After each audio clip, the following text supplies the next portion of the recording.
The night my husband stood at the podium accepting his Regional Manager of the Quarter award and told 40 of his colleagues I'd been on permanent vacation since our son was born.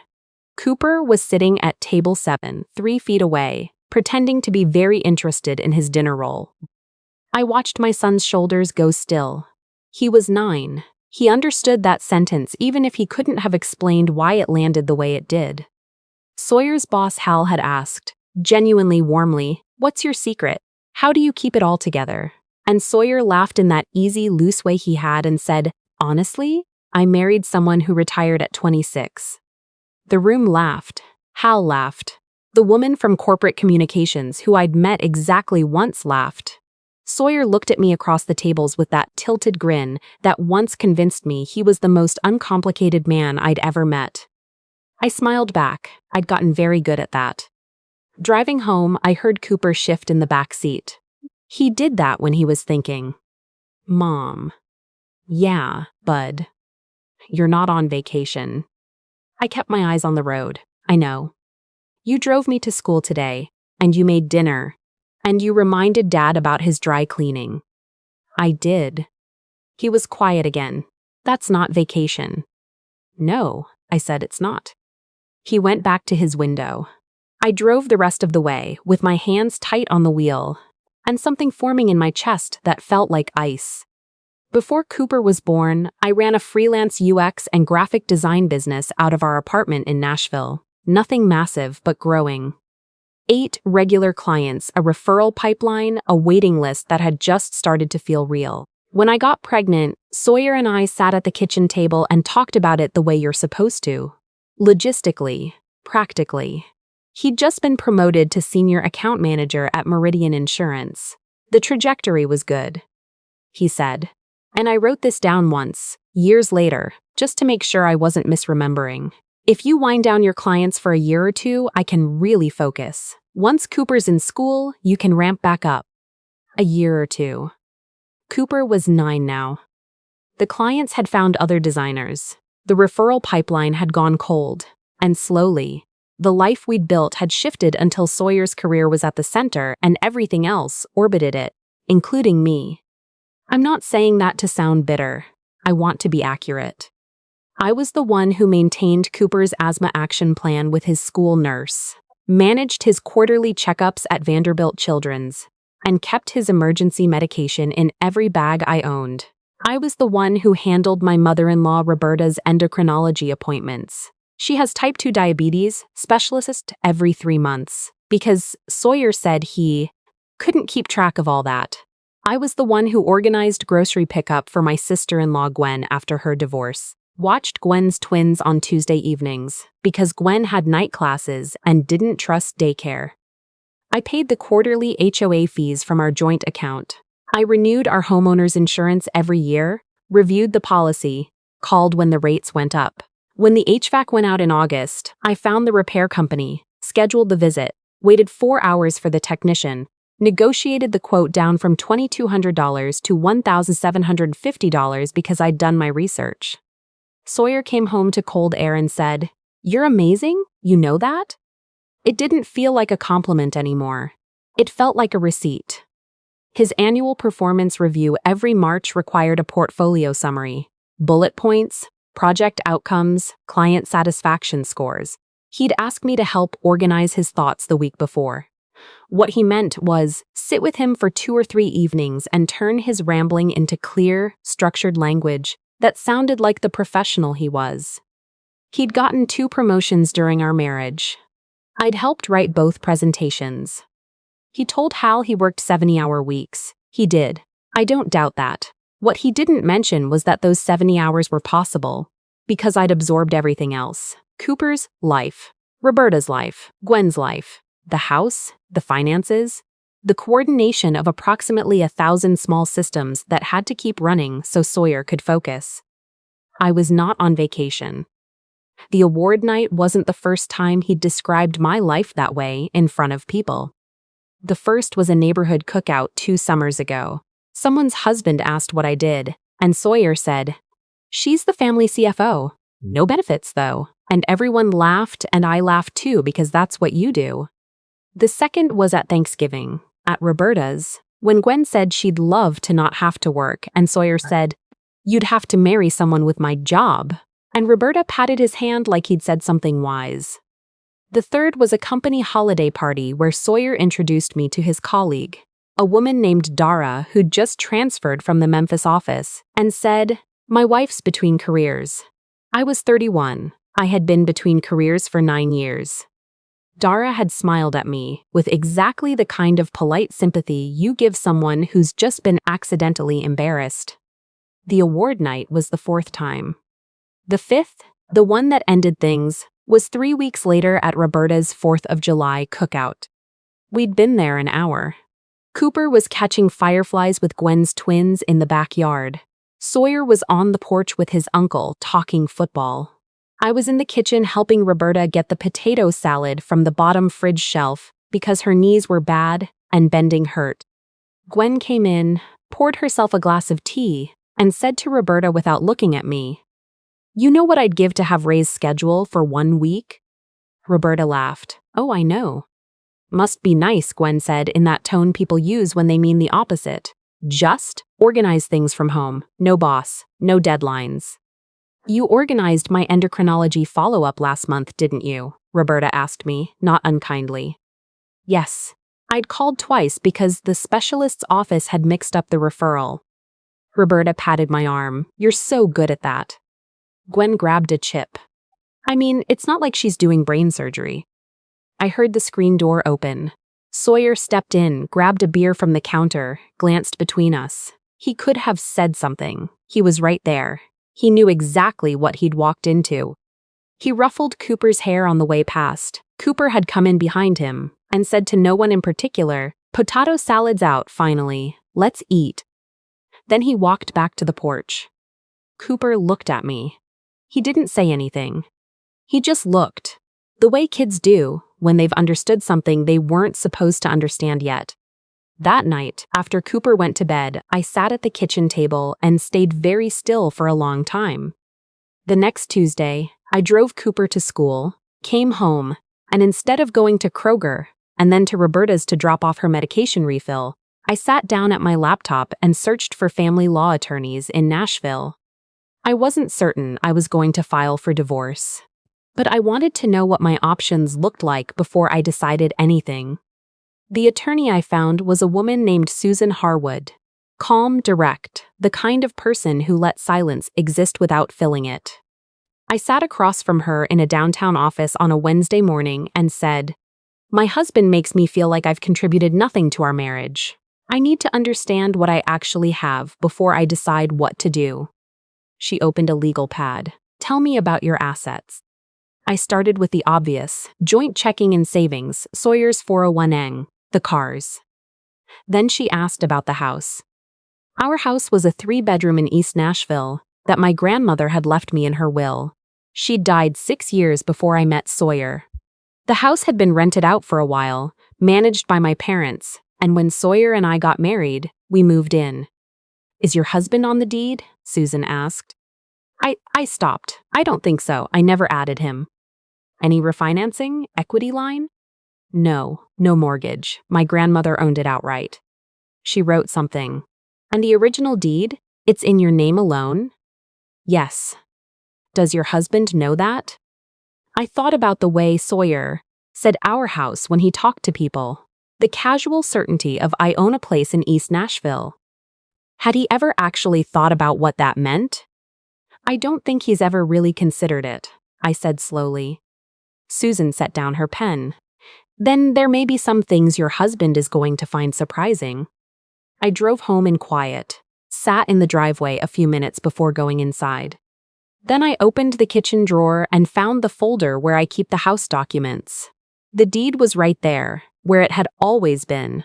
My grandmother's name, transferred to mine, only mine. I put it back. I closed the drawer. I didn't confront Sawyer. I didn't move money. I didn't say anything. I just started paying attention differently. The first thing I stopped doing was reminding Sawyer about things. Not Cooper's things. I would never use our son as leverage.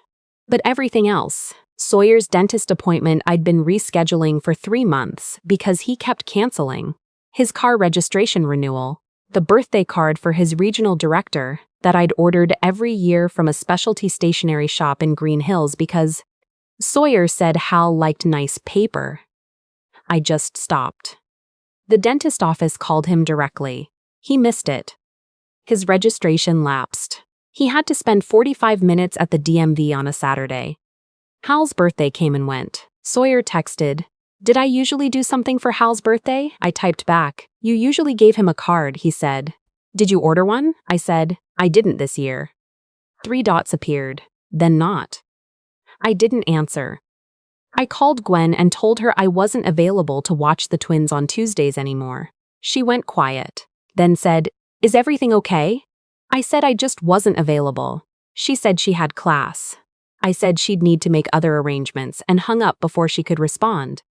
I stopped calling Roberta's specialist to confirm her appointments. I'd been doing it because the office had a history of losing paperwork, and Roberta didn't trust automated phone systems. She missed her October appointment because no one confirmed it.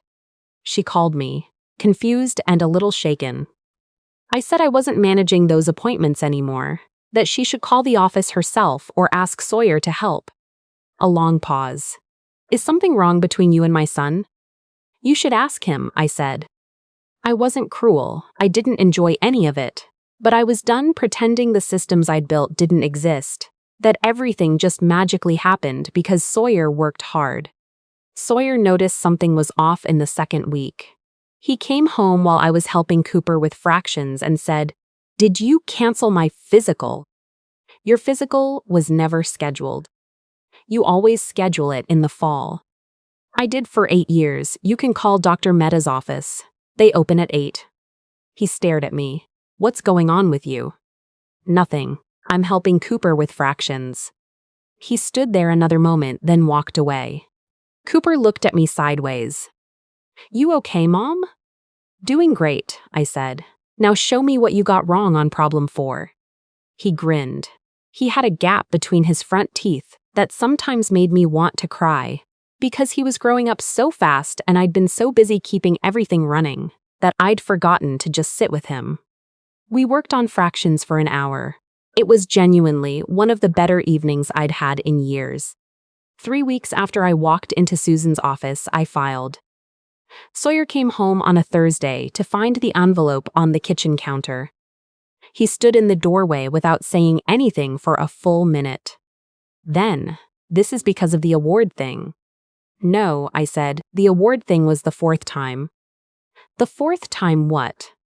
I told him. "The cookout Thanksgiving, the holiday party, the award dinner, Roberta's cookout." He shook his head. "Those were jokes." "I know you thought they were." "You've been counting." "I've been listening," I said. He pressed his palms flat on the counter. "You went to a lawyer without even talking to me first." "I've tried to talk to you. You called me oversensitive." He opened his mouth, closed it. "You told me I had too much time to think, that I overanalyzed things because I didn't have a real job." Sawyer looked away. "Say it," I said quietly. "You believe that." He didn't say it, but he didn't deny it either. I went to the kitchen drawer and set the house deed on the counter between us. He glanced down, then went very still. "This is in your name," he said slowly. "Just your name. My grandmother left it to me 6 years before I met you. I've maintained it, paid the property taxes, handled every repair. You've lived here for 8 years, mortgage-free." He looked up and his expression did something I'd never quite seen on him before.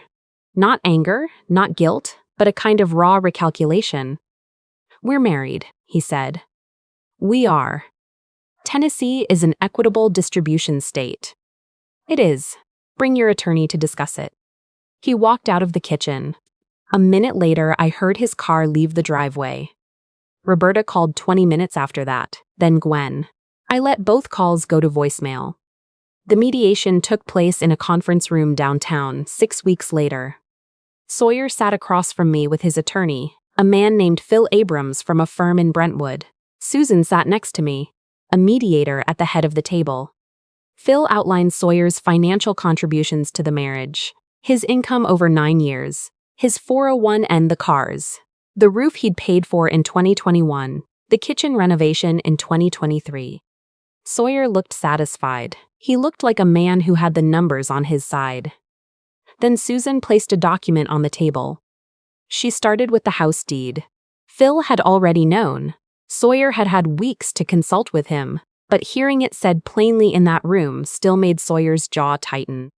Then Susan listed the investment account my parents had set up for me, which I'd used quietly over the years to fill gaps. Cooper's after-school program, the year Sawyer's bonus was lower than expected, $4,800. The deductible for Roberta's MRI that Sawyer's insurance hadn't fully covered, $200. The grief counselor I'd found for Cooper after my father died. Sawyer had been at a sales conference that week, $2,100 over 6 months. You kept records of all that, Sawyer said. I kept receipts, I said. I wasn't building a case, I just kept the files. Then I spoke directly to him. You've told people for years that you supported this family, I said. And you did. Your salary paid the utilities, the groceries, the cars. I'm not saying it didn't. He opened his mouth. I kept going. But you told me, and everyone we know, that I contributed nothing, that I've been on vacation, that my biggest decision every day was what to make for dinner. I leaned forward slightly. So I want to ask you something. He was very still.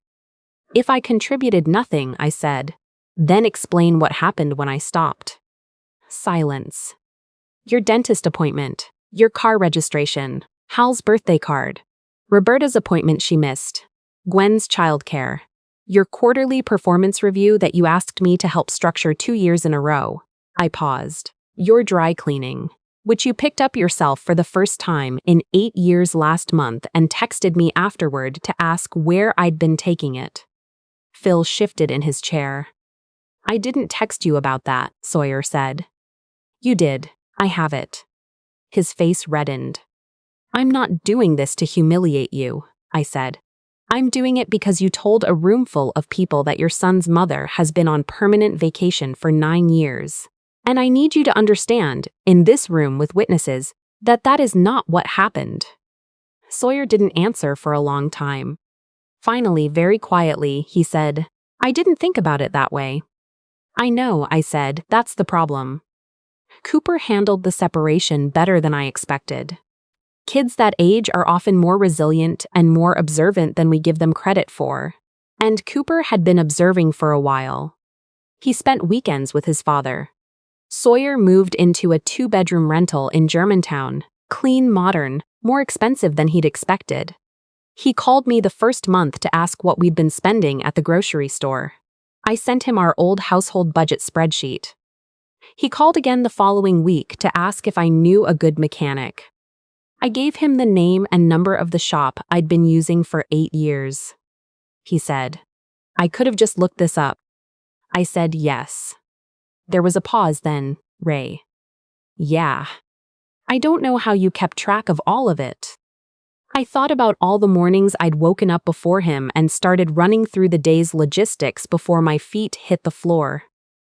The birthday reminders I set in my phone for every member of his family. The insurance renewal portal I checked every October. The school parent portal I checked every Sunday night. I just did it, I said finally, because somebody had to. He went quiet, then, I should have seen that. I didn't tell him it was enough. It wasn't enough, not for an apology, not to undo 9 years. But it was the first time he'd said something true. My best friend Becca, a physical therapist with a personality like a very cheerful freight train, came over the week after the divorce was finalized with sparkling cider and a cheese board from Trader Joe's. Not champagne, I said. You have to drive Cooper to soccer tomorrow morning. Be responsible.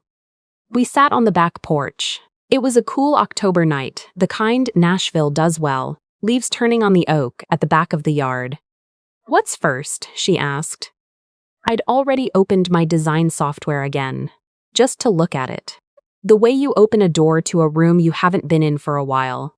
Then I'd played around with a logo for a friend's small bakery, not for pay, just to see if I still could. Then the Friends Eat friend had seen it and asked if I was taking clients. I'm putting together a rate card, I said. Becca raised her glass, finally. I'm nervous. Ray, you built a client base from scratch once with no social media following and a laptop that overheated in the summer. You can do it again. I laughed. The oak tree moved in the breeze. Cooper appeared at the back door in his pajamas. Mom, can I watch one more episode? What time is it? 9:15. Then no. He groaned. Becca, tell her. Becca pointed at me. Her house, her rules. He went back inside muttering. Becca and I smiled at the same time. Her house.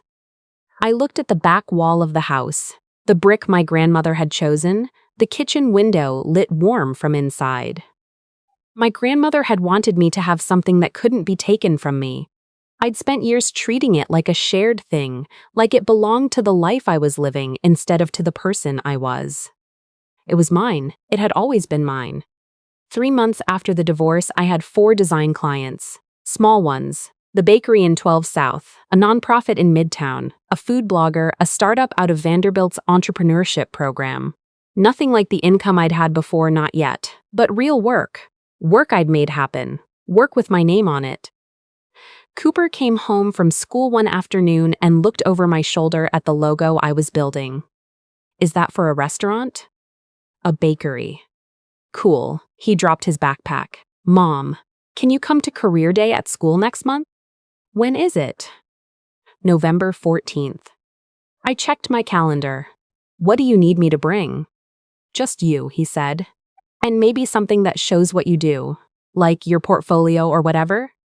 I looked at him. You're a designer, he said, like it was obvious, like it had always been obvious.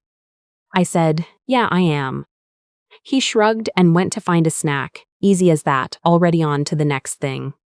I turned back to my screen. The bakery logo was almost there. I just needed to adjust the weight on one letter, bring it into balance.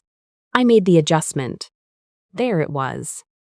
I saved the file and leaned back, and for the first time in a very long time, what I felt wasn't relief or exhaustion or the hollow feeling of running on empty. For so long I'd forgotten what full felt like.